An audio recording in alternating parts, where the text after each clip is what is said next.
Berita mancanegara, dampak Indonesia pro invasi Rusia. Pemirsa, hingga kini serangan Rusia terus meluas ke beberapa wilayah Ukraina, termasuk di wilayah ibu kota Ukraina, Kiev. Namun, banyak warga Indonesia yang mendukung invasi Rusia ke Ukraina itu lantaran beberapa hal. Apakah nantinya akan ada dampak yang akan dialami Indonesia seusai mendukung Rusia? Seperti diketahui, Rusia resmi menginvasi negara tetangganya, Ukraina, sejak Kamis 24 Februari 2022. Invasi Rusia dimulai di wilayah Donbas, Ukraina bagian timur. Para pemimpin dunia beramai-ramai mengecam Vladimir Putin, Presiden Rusia, atas langkah Rusia menginvasi Ukraina. Sementara itu, Indonesia memilih sikap tak berpihak dengan Presiden Jokowi yang membuat cuitan di akun Twitter resminya. Meski begitu, banyak warga Indonesia yang mendukung invasi Rusia ke Ukraina karena beberapa alasan. Yohanes Sulaiman, dosen hubungan internasional Universitas Jenderal Ahmad Yani Bandung, mengungkap alasannya.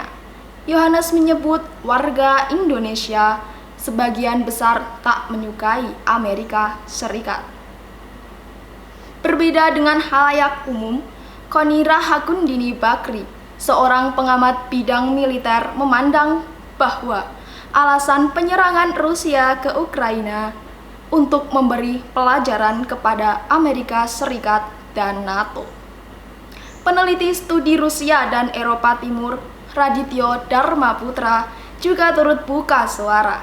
Ia menilai sikap publik yang condong pro-Rusia daripada Ukraina ini sesungguhnya dikarenakan pemahaman masyarakat yang minim tentang Ukraina. Kondisi ini menyebabkan publik mudah termakan narasi dominan dari kalangan elit dan akademisi. Mereka menganggap persoalan ini merupakan konflik geopolitik antara Rusia dan Amerika Serikat. Dengan banyaknya dukungan warga Indonesia ke Rusia, apakah akan ada dampak berbahaya? Survei Pew Research Center di Washington DC menunjukkan sikap skeptis atau kecurigaan yang lebih besar terhadap Amerika Serikat di Indonesia dibandingkan dengan banyak negara lain di Asia Pasifik. Bahkan pada penelitian 2020 lalu, hanya sekitar 42% orang Indonesia yang berpandangan baik tentang Amerika Serikat, terendah dari 6 negara yang disurvei. Sementara itu, dukungan ke Rusia akan berdampak pada perspektif negatif terhadap warga negara ke depan. Dampak negatif itu terkait hubungan internasional, khususnya di Amerika Serikat dan juga Barat.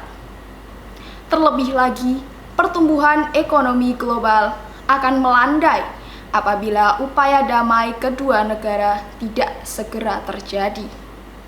Dampak dari konflik ini dapat terjadi melalui beberapa transmisi, di antaranya lonjakan harga energi, lonjakan harga komoditas, dan supply chain shock. Kombinasi ini akan mempersulit perekonomian global termasuk Indonesia yang saat ini masih mengalami dampak dari adanya pandemi COVID-19. Baik pemirsa, dari penjabaran yang telah saya sampaikan, semoga kedepannya akan ada titik terang antara konflik yang terjadi pada masa ini. Semoga kita selalu diberi kesehatan dan kesejahteraan. Saya pamit undur diri. Terima kasih dan sampai jumpa.